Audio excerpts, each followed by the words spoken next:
The truth is we have imported that thread from the United States. They're calling themselves a freedom convoy.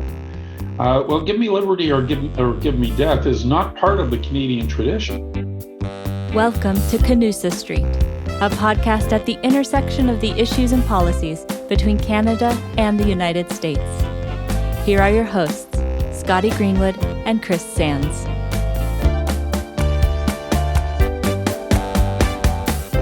Welcome back to Canusa Street, everybody. I'm Scotty Greenwood with the Canadian American Business Council, and I'm joined by Chris Sands. Hey, Chris. Hi, Scotty. Nice to see you. Nice to see you, too. Well, it's an eventful time in Canada-U.S. relations, quite eventful, actually. It used to be, Chris, you used to say back in the day you felt a little bit like those old advertisements, the Maytag repairman, which the advertisement was a lonely Maytag repairman, and the reason he was lonely is that Maytag washers were so good they never needed fixing. And I loved your analogy then. I would say the Canada-U.S. relationship is front and center right now, and not for great reasons, actually, and not great reasons related to democracy, related to our relationship with each other and the world and all that. So we're really lucky and fortunate here on Canusa Street to have a quite distinguished thoughtful, knowledgeable leader with us, the former Deputy Prime Minister of Canada, the Honorable John Manley. And I know you'll introduce him properly, Chris, and I really look forward to having this conversation. Mr. Manley is both on the Wilson Center Advisory Board and the Canadian American Business Council Advisory Board, so I guess he had no choice but to join us. But we're thrilled to have him. And let me turn it over to you for a proper introduction, and then we'll get right into the conversation. Absolutely. Well, thank you, Scotty, and welcome, Mr. Manley. John Manley, for those of you who have not seen him on TV and encountered him in around board tables around Canada, is one of the most highly respected business leaders and political leaders, I think, that Canada's produced in the last 50 years. He served in the federal government in cabinet as deputy prime minister, as Scotty said, minister of foreign affairs, finance minister, and industry minister. And was no surprise that when he left government and public service, he was selected as the president and CEO of the Business Council of Canada. Actually, I think you led the rebranding of that from the Canadian Council of Chief Executives, which was C3E, was always a little tricky to say, but Business Council of Canada started a trend because many of the provinces then adopted the Business Council of nomenclature. So it's excellent. He's on a number of boards, including both of ours. He is an Ontarian, Canadian, and someone who I would just add has long been a friend of the United States, and that has been particularly appreciated during the days after 9/11, when he worked with former governor of Pennsylvania, Tom Ridge, to try to guide the two countries on managing the border and try to keep us safe as we dealt with a very uncertain threat from terrorism. And so just a tremendous honor to be with you, Mr. Manley, and thanks so much for coming on. So let's start right there where you left it, Chris. So Tom Ridge was not just the governor of Pennsylvania, but he was also the first Secretary of Homeland Security, which was a newly formed U.S. federal entity in the wake of 9/11. And I think that's a good place to start, John Manley, because in the way I think about it, the U.S.-Canada border hasn't been closed for business in a serious way since 9/11. And there was a lot of fallout that came from that until the border blockades just in the last few days, with the truckers blocking not just the Ambassador Bridge, which gets a lot of attention because of the magnitude of commerce, but also crossings at Coot Sweetgrass in Montana and Alberta and other places right across the Canada-U.S. border. So maybe we could start there. As you look at current events, given your experience over the years in government and business, what goes through your mind? What has been going through your mind about the border and about Canada-U.S. relations generally? Well, that's a broad question. Maybe I'll go back to 9/11 just to get a bit of context, because in fact, officially, the border never closed at 9/11. Not much was happening there because nobody could really figure out who was in charge or what to do, particularly on the U.S. side of the border. There were clearly everybody's risk antennae went up. but nobody was making decisions. In fact, at one point, Canadian border personnel were helping clear some of the backlog going into the U.S. on behest of the U.S. authorities, just because nobody could manage it, and it was interfering with the supply chains of the day, which were equally important to anything that we have now. The work on the border that I began with Tom Ridge, he was actually, it was pre Department of Homeland Security. He was named White House Advisor on Homeland Security just a few weeks after 9/11. We didn't have a similar structure in Canada. I was the foreign minister at the time, and Prime Minister Chrétien said, well, I think you should probably be the person to be the counterpart to Tom Ridge. Obviously, the Secretary of State at the time, Colin Powell, was also my counterpart. Strangely enough, I'd had previous dealings with Tom Ridge when I was the industry minister. He and I launched a program for computers in schools that we were doing in Canada, and he wanted to emulate it in the state of Pennsylvania, and we signed a digital MOU together well before 9/11. It was one of the first international digital signings that ever occurred. So when Tom was named by President Bush, it became my business to make him one of my best friends. And that wasn't actually that difficult. First of all, because he's really a fine public servant and a very likable human being. But secondly, because as governor of Pennsylvania, he well understood the importance of the Canada-US border. And he had the backing of his boss. As he told me, the president's instructions to him were, keep us safe, Tom, but don't mess up commercial relationships in doing it. And he took that seriously. So it was only 3 months after 9/11 that we signed the Smart Border Accord. And the whole principle of it was we have a mutually important risk factor here in terrorism. We'd seen it on display on 9/11 in New York and Washington. We demonstrated for the world how Canada and the US can collaborate and cooperate together in times of stress of that sort. Anyone who's seen the Broadway musical Come From Away will know what we lived in those days, and that was Come From Away is a great show, great music, and a great vignette. But that was replayed in many, many different parts of Canada. 3 days on the Friday following 9/11, which was Tuesday, we had 100,000 people on Parliament Hill in Ottawa. You couldn't buy a US flag anywhere near the nation's capital because everybody was carrying one.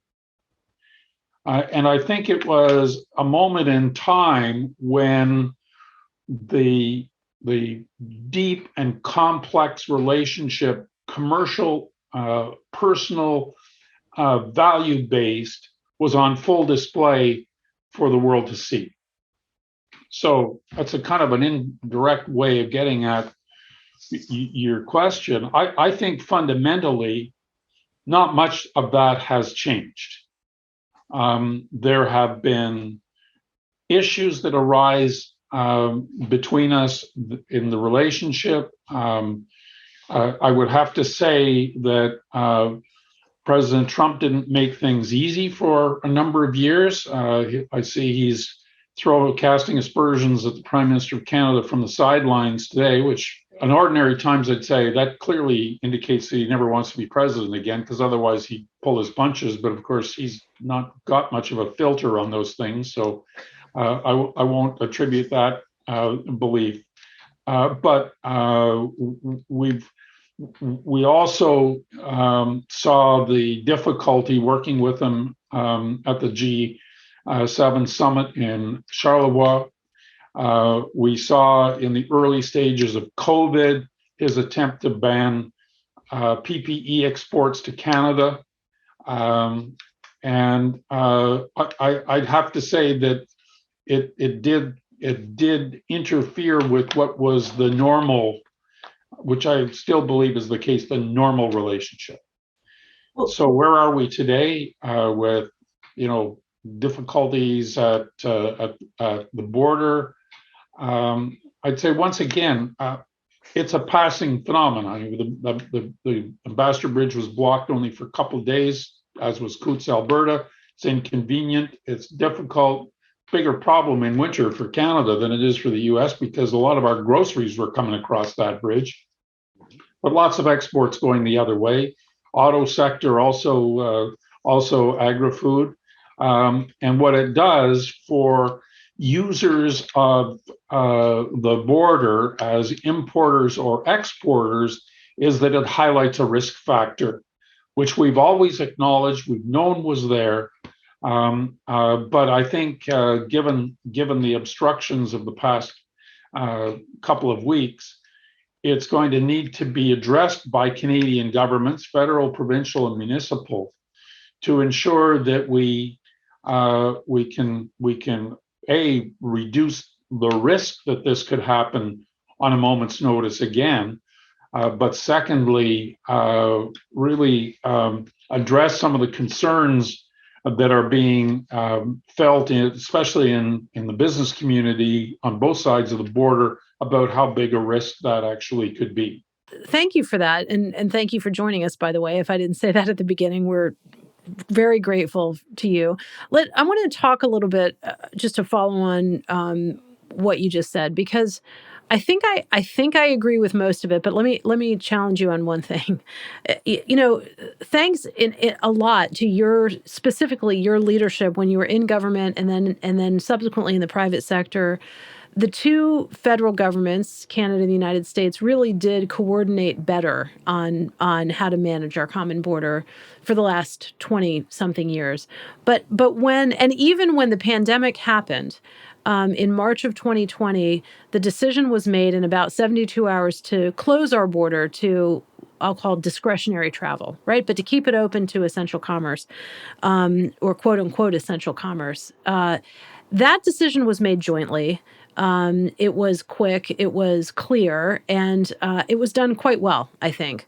But as Chris and I have talked about over the last year on this podcast and in other settings, after the decision was made mutually to close the border to discretionary travel, the decisions about everything else, what the definition is of essential, when to reopen, under what circumstances, what does vaccine certification or testing certification have to look like, that has diverged. The timing of these things. The two federal governments had their own decisions, and perhaps they did consult with each other. I won't say perhaps. They told each other what they were doing, but they didn't make the decisions together anymore. My hypothesis is we diverged after coordinating carefully for the last 20 years. We diverged in the last two in a way that is unhelpful, and made it harder when it came to this blockade at the border, these blockades at the border, to really think about how you would help each other. So I wonder what you think about that. And then I've got one more quick follow-up before I turn it over to Chris for the real questions. Let's be blunt about it. The approach to COVID on the two sides of the border has been different, partly as a result of government policy and objectives, and partly because of what the population is wanting and is willing to accept. In the United States, there has been a tolerance for a higher per capita death rate from COVID than has been the case in Canada. I don't mean that as a value judgment. That's just the way it is. And so the restrictions were more rigorous in Canada. I'd also point out that, and this COVID situation, I've often thought, on the one hand, this is the biggest problem that we've really faced in peacetime, in 100 years. I wish I was there to help solve it. On the other hand, this is the toughest problem we've had to deal with. I'm glad it's somebody else's responsibility. It's like solving a Rubik's Cube. Well, there are many different dimensions and twists to it. And the other harsh reality is that the Canadian healthcare system produced fewer beds per capita and fewer beds, particularly in intensive care units per capita, not just in the United States, than just about anybody, certainly in the G7, and below most in the OECD. So the solving of the problem of overcrowding of hospitals became a dominant factor for Canadian governments, and a more pervasive and more of an emergency than it was for most U.S. jurisdictions. Add to that the difference between Canadians and Americans in some ways that stems back to our origins. The United States is a revolutionary society. It overthrew the government. Many of its constating documents are reminders of the principles the originators of the United States applied in order to establish a new government in the United States. I mean, give me liberty or give me death. Stunning mythology, if you like. But in Canada, where we became a bicultural place because of many English-speaking Americans that didn't want to overthrow the crown came north and they got along just fine. Canada became an independent country when the British passed a law in their parliament. And unlike the Revolutionary War, the British basically said, "Where do we sign?" And off you go. Well, I mean, I think historically that's true, and that's interesting. If I could just jump in, but I mean, you're in Ottawa today as we speak, and there are a bunch of protesters up there that are calling for the Prime Minister to step down, and they've been there for weeks, and they're not.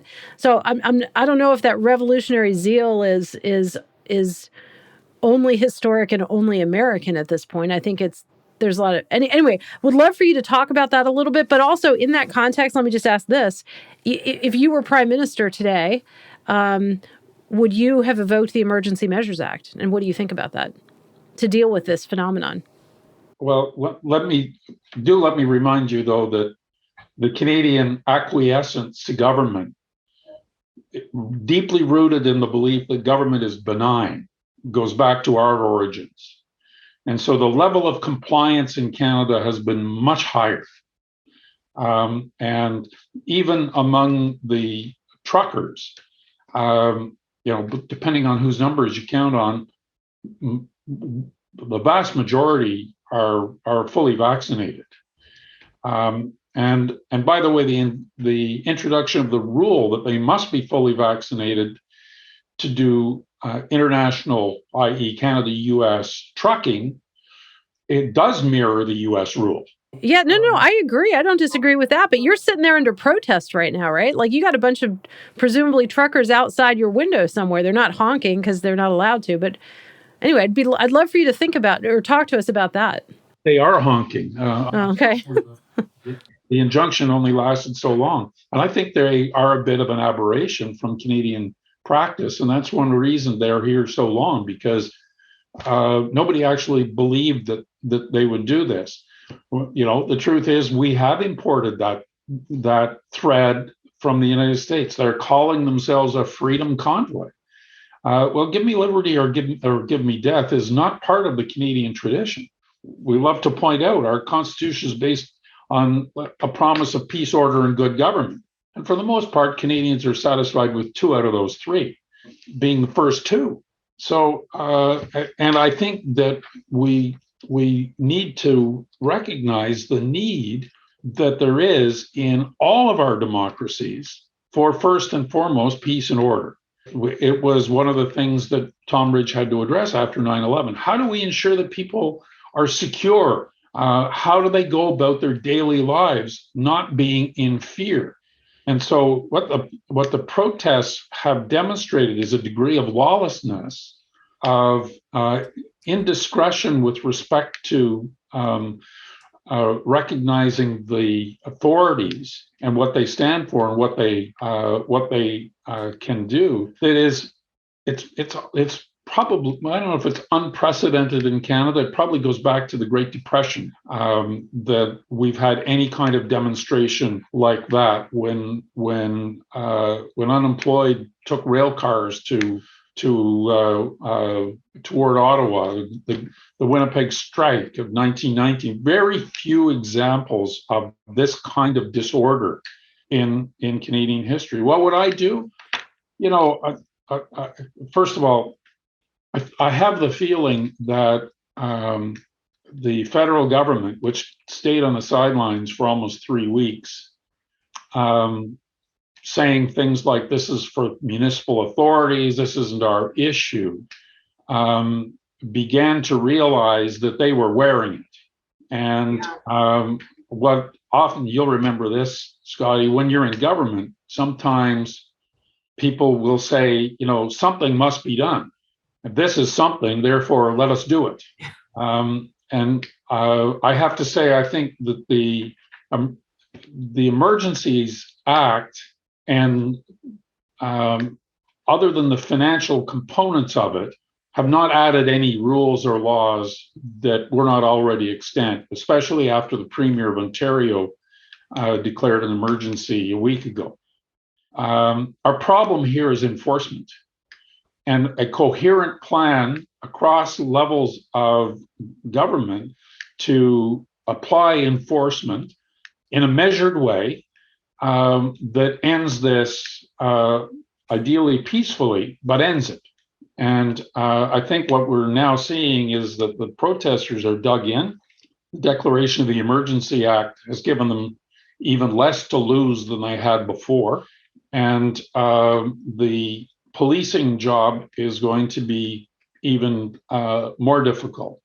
On the financial penalty side, it's another way to apply pressure.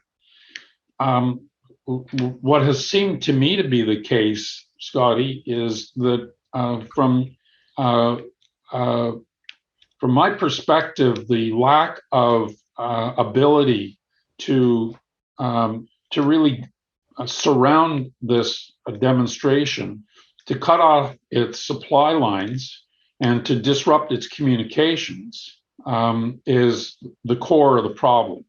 And that I think if that required, the former chief of the Ottawa Police Force said that required more resources, particularly one of the 1,800 additional officers, which would triple the size of his force, by the way. I think that it was wrong for the federal government to rule out the use of the Canadian Armed Forces to encircle the demonstration, not to go in with, and drag people out by their heels, but simply to create, a one-way valve around that area. Yes, you can leave freely, ideally with your truck, but if not, just leave. But you can't go in. You cannot go back in. Not with diesel canisters, not with food, not with firearms, nothing. I think that because I know the geography pretty well, I think it's big enough now that it would require, in fact, hundreds of officers to do that. But I think that's the key to it. And I hope that eventually, as I say, having more laws is great, but if you don't enforce them, they're not of much use. Mr. Manley, I want to maybe take this in a slightly different direction, really about the kind of Canada-US connection.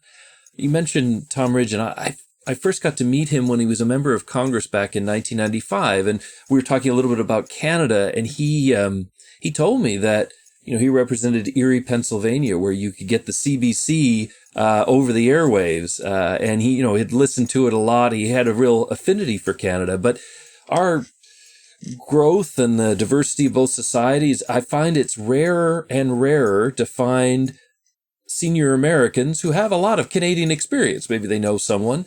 And a couple of things stand out. One was the congressional debate about subsidizing U.S. consumers who wanted to buy 100% U.S.-made electric vehicles. Good luck finding one because we don't get the critical minerals from here, so there is no such thing. But then the surprise from members of Congress that there were Canadians upset that they were going to be on the outside looking in on that. You mentioned the PPE incident where, Canadians were quite shocked that Peter Navarro and the Trump White House would suggest that. And now, in this crazy time, flashback a year ago, I had Canadian friends who were stunned by the January 6, 2020, incidents here in Washington. And now I'm talking to Americans who can't believe what they're seeing and hearing from Ottawa. Have we lost our affinity for each other? Is there a deeper problem of mutual incomprehension or just mutual ignorance that makes what you and Tom Ridge did so well harder today than it was maybe a generation ago? Well, I think the complexity that has arisen through the division that we see in our societies between social media and even broadcast media, where it's hard to get a common view of anything, including facts, makes it harder and harder to have to share to the degree that we did then. We knew our facts, Tom and I. We knew the degree to which our businesses were linked. The auto sector had a long history of building, and even for Tom, there was a learning process. I remember when he told me he had just come from the Cadillac plant in Michigan, where he saw in person how integrated the supply chains were, because a chassis starting, through the process, while it was having things done to it in Dearborn, the seats were being made in Woodstock, Ontario. And when it got to the right point on the assembly line, the seats miraculously appeared and were put into place, so that the degree of integration was clear. But I think, as Senator Moynihan once said, everyone's entitled to their opinion, but everyone's not entitled to their own facts. And we're now living in a world where facts are more and more difficult to ascertain and to agree upon. So yeah, but I think that's not a Canada-US issue. That's a strain within our societies and within democratic societies on both sides of the border. You're seeing it in Europe as well. I think that's a very good point, that it is bigger than North America. I'm also wondering what you would recommend to us. I mean, we want to foster the kind of conversations, the kind of cooperation, whether it's dealing with the challenge of China, and I don't put that as an enemy, but really there are a lot of challenges China poses these days on technology, economically, and of course geopolitically.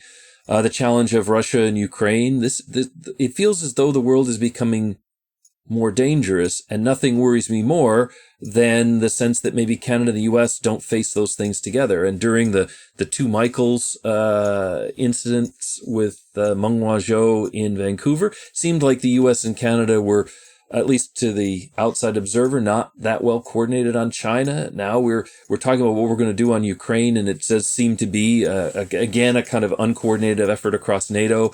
Are we talking enough? Do we need to foster different kind of conversation? Is the problem on the Canadian side? Is the problem with U.S. leadership? How do you diagnose it? You've been around this relationship a long time. Well, one of the things that I always believed was that the challenge for the Canadian government and for any individual minister or prime minister is to make ourselves indispensable.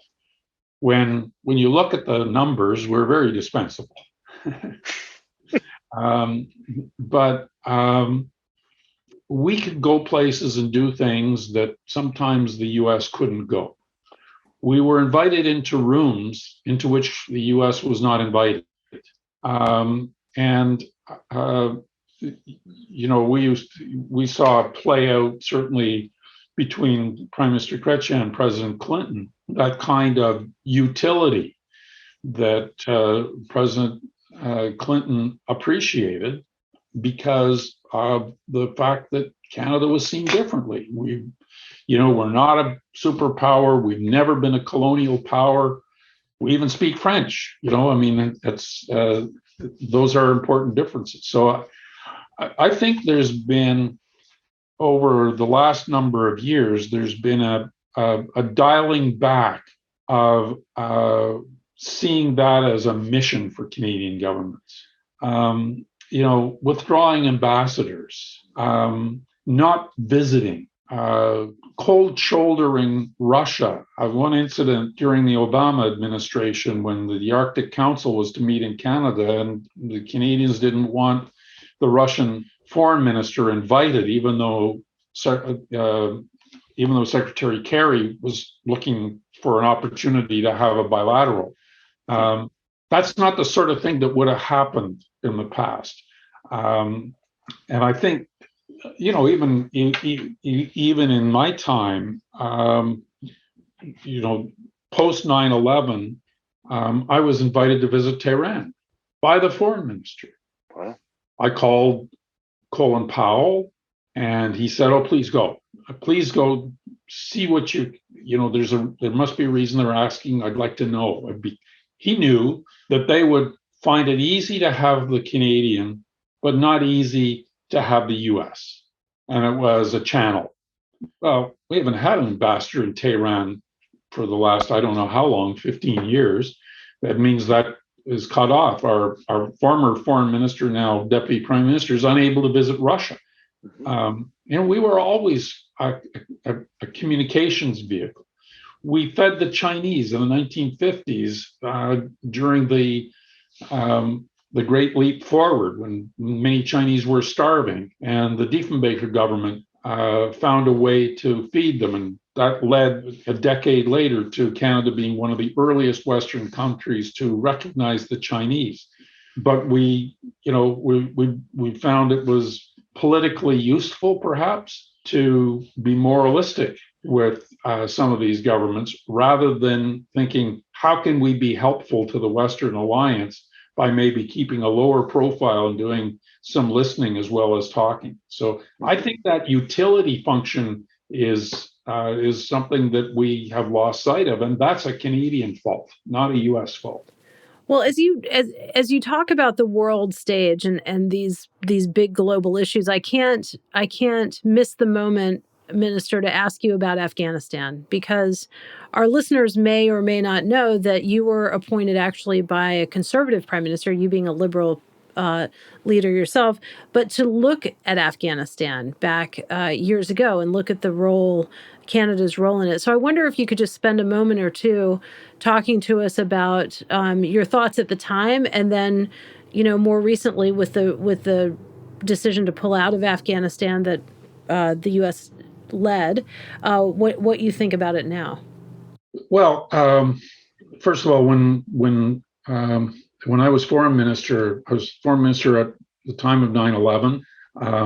And that year, the United Nations General Assembly was delayed from its usual dates in September into November. In November, we had a dinner, I guess it was G8 at the time, of the G8 foreign ministers in a restaurant in New York City, while we were literally getting news of the Taliban pulling out of Afghanistan. And the mission that we launched post 9/11 was a mission to disable al-Qaeda's ability to attack again. It was a mission to locate Osama bin Laden for sure, but to disable al-Qaeda. And all of a sudden, with the Taliban pullout, we had a state Central Asia that had no government. Northern Alliance forces were coming down toward Kabul. They were essentially drug lords who had armies, standing armies. and how the mission was to evolve was the critical point. To this day, you can never test what ifs, but my belief is that in the aftermath of the Taliban withdrawal, our Western decision to try to create a kind of westernized democracy in Afghanistan was foolhardy and doomed to fail. I think that had we focused instead on meeting the needs of the Afghan people, they needed food, they needed medical supplies, they needed education, they needed order, and done it in a way that respected their traditions, we might have been able to leave without the degree of bloodshed and chaos that was there. We never started out thinking our job was to extinguish the Taliban. The Taliban, besides the Taliban, were all in Pakistan. That's where they went to. And then they were able to very effectively, feed the trouble. So I think the mistakes were made early on, is the way to answer the question. I remember Richard Holbrooke saying in a small group that I was in with him that he had the opportunity to interview a Taliban prisoner, and he in one of the holding cells, and he asked him a bunch of questions, and the Taliban prisoner said, "Now I have a question for you," through an interpreter, of course. He says, "How long are you going to stay? We know you're going to leave, so how long are you going to stay? Because we can wait." So do I see it as a sad period and an exercise in some futility? Yes. Do I think that the motives were right? I think they were. Educating women and girls and empowering them. But, truthfully, it took us 700 years from Magna Carta to give women the vote in our countries. And we were taking a country that was essentially in the Middle Ages, try to make it a functioning democracy without literacy and with severe security threats. I think it was a fool's task. What I looked at in 2007 with my panel, and we were very conscious of it at the time, was we were dealing with the burden of past decisions. And we were looking at a mission that was UN authorized and led in large measure by NATO. Two of the multilateral institutions that Canada is most supportive of. And it wasn't really an option at that point to say, well, Canada should pull out. You asked about the final pullout. I mean, I think it was messy. I think it was inevitable, but I think it probably could have been better planned and coordinated. I don't think you pull your military out until you've got the people out that supported you and helped you. And the deadlines were artificial, and it led to chaos. It led to bloodshed. It led to a really tragic set of circumstances for many, many Afghans. And I weep for them. But there's a limit to what the West was capable of doing. And it just took us a long time to reach that limit and figure it out. Mm-hmm. Mr. Manley, I'm going to tap another part of your great experience, and that is talking a little bit about the economy. You didn't deal with this when you were in the Ministry of Finance, but you're old enough, like I am, to remember inflation in the late 70s and early 80s and high fuel prices and so on. And I think we started this with a discussion of what's going on the border and the protests, but beneath a lot of those today are concerns about inflation, concerns about cost of living, and it's definitely affecting both our governments in the U.S. and Canada, and looking at where we are and the challenge of being competitive now.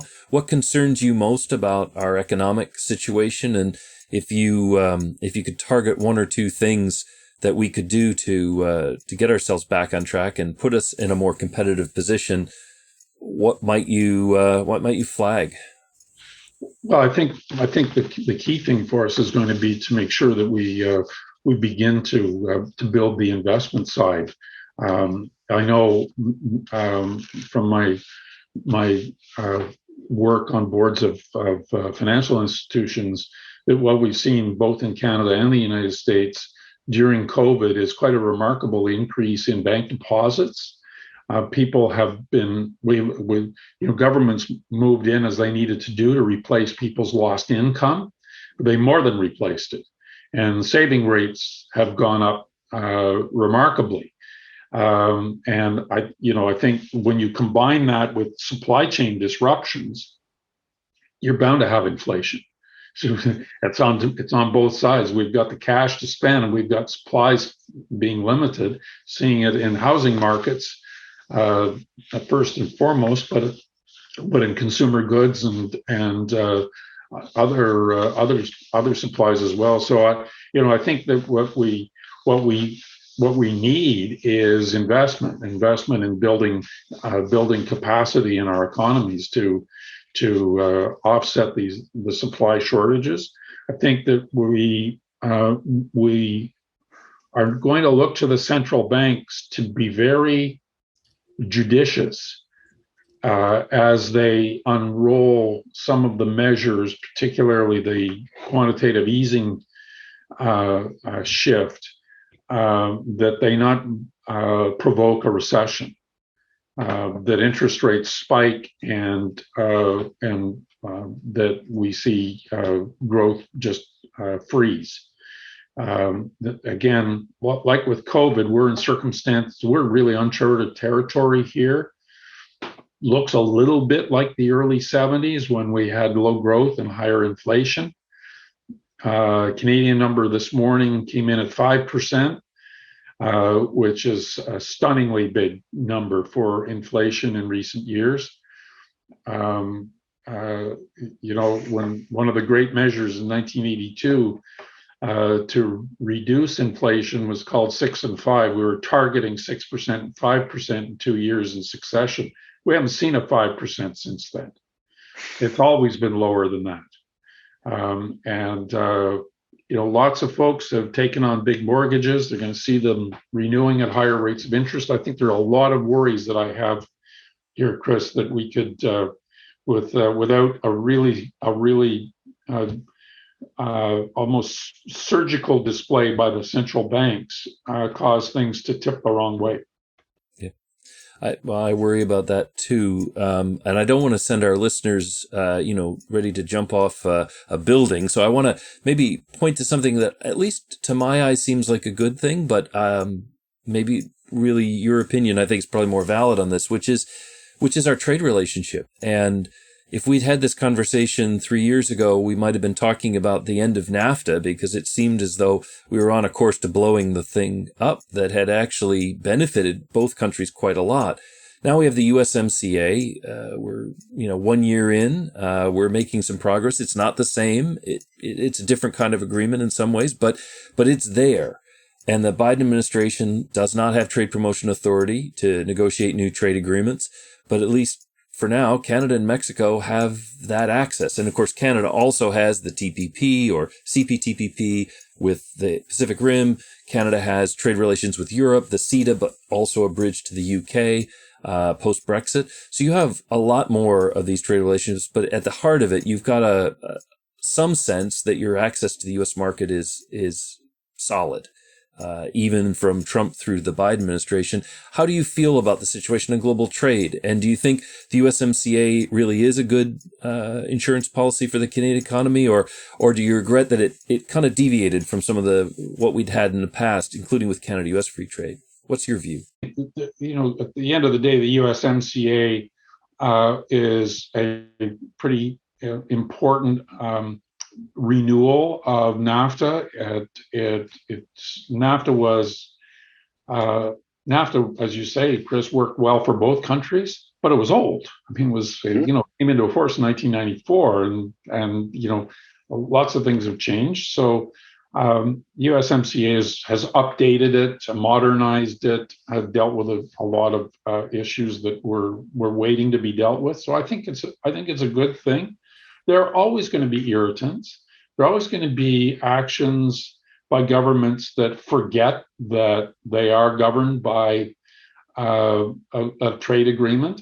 And that's not unique to Congress. The recent decision by the panel under USMCA found in favor of the U.S. and against Canada on dairy. Yeah, but sometimes politicians, I'm still recovering, I guess. Sometimes politicians like to have courts or panels that, in this case, tell them what to do, so they can go to their constituency, whatever it is, and say, "Gee, I tried, but that darn USMCA has, making us do this." And so I think we've been having issues around softwood lumber since George Washington was president. That's not going to change. Literally, yeah.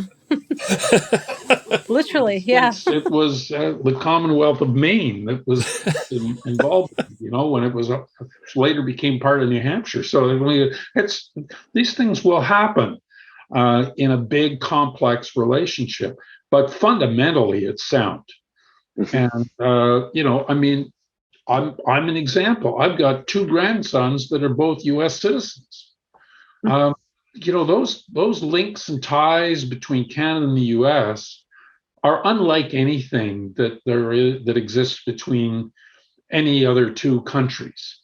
Yeah. And I think there's always going to be, what's his name, Tucker Carlson, saying some bizarre, ludicrous thing. But I think that doesn't influence that much thinking. I don't think, based on what I've seen, people on both sides of the border know what, they've got a deep sense of what our relationship is like, and I think that will continue on the economic side. Over to you, Scotty. Well, I think we've come full circle here. We're coming to the end of this, but right back to Tucker Carlson, who, by the way, is egging on the protesters in Ottawa on Fox News every night. And Minister, you said the geography pretty well in Ottawa. And just for the benefit of our listeners, you were born in Ottawa. You went to Bell High School. You went to Carleton University in Ottawa. You went to law school at University of Ottawa. You're a marathoner, so I have to believe you've run along every one of the streets there in the Glebe and downtown and everywhere. So you know of what you speak when you say you know the geography, and knowing that, and I should say you represented Ottawa. Ottawa South is the name of the riding from 1988 to 2004. So absolutely, you're pretty familiar with the geography. Classic Canadian understatement. Knowing that, so we know you love your hometown. You were also foreign minister, as we've discussed. You've traveled the world extensively. You've spent a lot of time in the U.S. If not Ottawa, what's your favorite place on earth? And that's kind of where I want to leave this. Where, if you didn't grow up in Ottawa, where would you like to be? If you can wave a magic wand. Well, there have been many times when I've thought about why I was in such a hurry to get to work and not benefit from the opportunities that I had to go study elsewhere. So places that I've been, let me not just pick one, but places where I've spent a good deal of time include Boston, Washington, Seattle, where I have those two grandsons.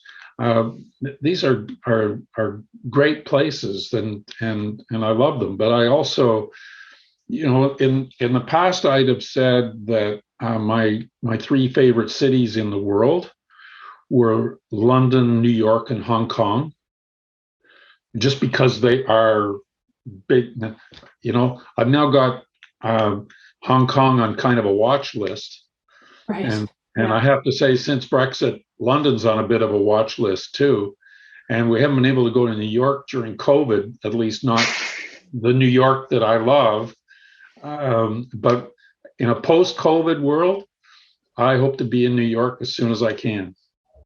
Well, that's a great, and we're hopefully we're getting to post-COVID, or at least getting back to existing safely as we can with COVID. I want to say thank you, and we started this discussion talking about your relationship with the governor of Pennsylvania before he became Tom Ridge, before he became Homeland Security Advisor and then Secretary. And relationships really are a special part of this Canada-U.S. relationship, bilateral relationship. Personal relationships are important. Chris and I have been friends for a couple of decades now, and we all have a couple of mutual friends. The ambassador that I worked for, Gordon Giffen, and you became good friends during his time in Ottawa, and I know that endures. And also, just to complete the circle, Chris, a little known fact for our listeners is Mr. Manley had a senior staffer, speaking of New York City, who lived in New York, also lived in Ottawa, Jennifer Sloan, who is now the chair of the board of the Canadian American Business Council. So just so everybody knows that we all love each other and we're all in this together. So listen, thank you so much for joining us. It's been a tour de force. We love having you. We hope we can have you back, and really, really delightful conversation. It was my pleasure. Great to see you both.